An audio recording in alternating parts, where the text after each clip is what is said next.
Welcome to this explainer. Today we're jumping straight into what is honestly the ultimate philosophical showdown. We are doing a deep dive into chapter 19 of Dr. Jose Joel Miguiza-Seego's incredibly compelling book, The Death of Utopia, which explores the fall of Maoist ideology in the Philippines.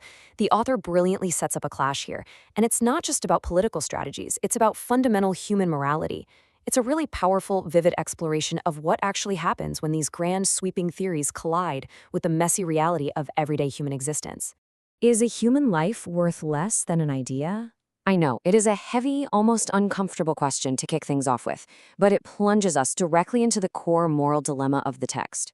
The author is essentially asking us to strip away all the catchy slogans, strip away the revolutionary romance, and truly ponder the real, physical cost of utopian theory when it suddenly demands actual blood to become a reality. To really understand this, we're going to look at Section 1, Humans versus Ideology, the Philosophical Showdown. Okay, let's dive right into this. The author frames this entire chapter as an intellectual collision between two utterly irreconcilable worldviews, and they're battling it out on the terrain of human life itself. On one side, we have the Maoist doctrine, which was heavily adopted by the Philippine communist insurgency. Mao famously declared, "Revolution is not a dinner party." In this specific worldview, people are effectively instruments, they're just raw materials used to build an imagined future. But then, on the completely opposite side, stands the philosopher Karl Popper. He argued that the attempt to make heaven on earth invariably produces hell. Popper's defense is entirely about the individual. He recognizes the absolute sanctity of human life over any kind of grand historical design. Which brings us to a rather chilling concept explored in the text. This is Section 2, the utopian paradox, or the machinery of sacrifice. So when an ideology promises a flawless, classless society, it creates this terrifying underlying logic.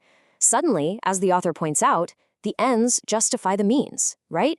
If the ultimate goal is absolute perfection, then literally any action taken to get there, no matter how brutal, gets rationalized as necessary. The text impartially details the stark reality of this machinery in the Philippines.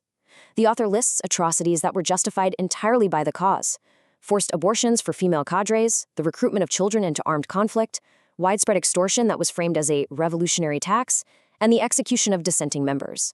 A prime example given is the brutal internal purges known as Operation Ahos. These aren't presented as accidents. They're the calculated outputs of a system that strictly prioritizes ideology over humanity. It really forces us to stop and ask, is any idea actually worth killing for? When we look at the real-world human toll that the author just described, the broken families, the lost youth, the silenced dissenters, we have to reflect. Does any political theory, no matter how beautifully it's written on paper, possess the moral authority to demand human sacrifice? And this brilliantly illustrates the author's point regarding the true inheritance of violent utopias. The argument here is that these movements treat individuals as totally expendable. The revolutionary mindset essentially says the cadre may die, the peasant may starve, the village might even burn to the ground, but the ideology survives. It's a system where human beings are sacrificed for a tomorrow that, quite frankly, never actually arrives. The author vividly breaks down the deep logical absurdity at the heart of violent revolution. Think about it. To build a world where people live better lives, the revolutionaries begin by killing the living. It is entirely incoherent. As the text suggests, it's literally like burning a house down just to make it more comfortable, or killing a patient to cure their disease. It just doesn't make sense. So, where does all this violence actually come from? Let's move to Section 3, the myth of destiny and the core of historicism. For those of you focused on the actual mechanics of these theories, historicism is basically the belief that history operates on fixed laws and has a predetermined destination. The author notes that figures like Marx, Lenin, and Mao used this idea of a false scientific destiny to demand sacrifice. Because if you genuinely believe that your victory is guaranteed by the absolute laws of history, well then anyone who stands in your way isn't just a political opponent anymore. They are an obstacle to destiny itself, and that makes them entirely expendable. But then Popper drops this absolute intellectual mic drop. History does not follow laws. With that single, simple observation, he completely dismantles the foundation of historicism. Because no one actually knows the future. No one can predict it with scientific certainty. And if the future is unwritten, then killing living, breathing people today for a utopian tomorrow is not just cruel, it is profoundly irrational. This leads us right into the author's presentation of the solution. Section 4, Popper's open society and the freedom to criticize. So, the absolutely crucial point is this. You can be free only if you may criticize. The author explains how Popper viewed the right to dissent. He didn't see it as just some political luxury. He saw it as the ultimate safeguard against ideological slaughter. The exact moment a movement, a party, or a leader claims they cannot be questioned, the path to tyranny is laid. And the text walks us through this chilling sequence of what happens when that right to criticize is revoked. It's step by step. First, internal purges are rebranded as self-criticism. Second, outright murder is justified as people's justice. Third, campaigns of terror are sold to the public as liberation. And finally, mere dissent, literally simply asking a question, becomes a deadly sin. The political ideology transforms into a rigid religion that demands absolute, unquestioning obedience. The author counters this entire framework with a deeply poignant philosophical argument.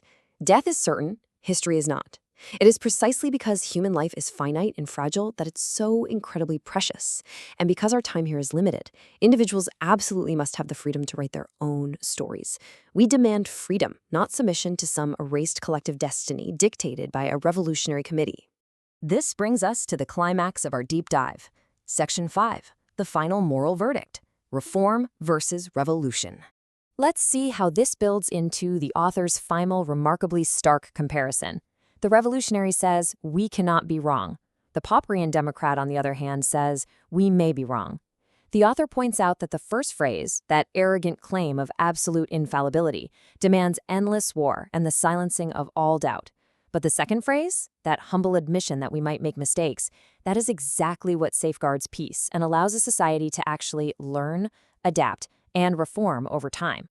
Which brings us to the author's ultimate, resounding conclusion, the core thesis of Chapter 19. No utopia is worth a single life. A promised future that requires the active killing, coercing, and silencing of the living today is simply not a future worth having. I want to leave you all with this final thought to really reflect upon. After understanding the philosophical architecture of these two colliding worlds, what do you choose? Do you choose the machinery of sacrifice, driven by an unquestionable ideology? Or do you choose the messy, continuous, but ultimately peaceful freedom to criticize? It's a choice that defines not just the history of the Philippines, but the moral authority of any society. Thank you so much for joining me in this explainer, and I really hope this leaves you eager to explore these profound concepts even further.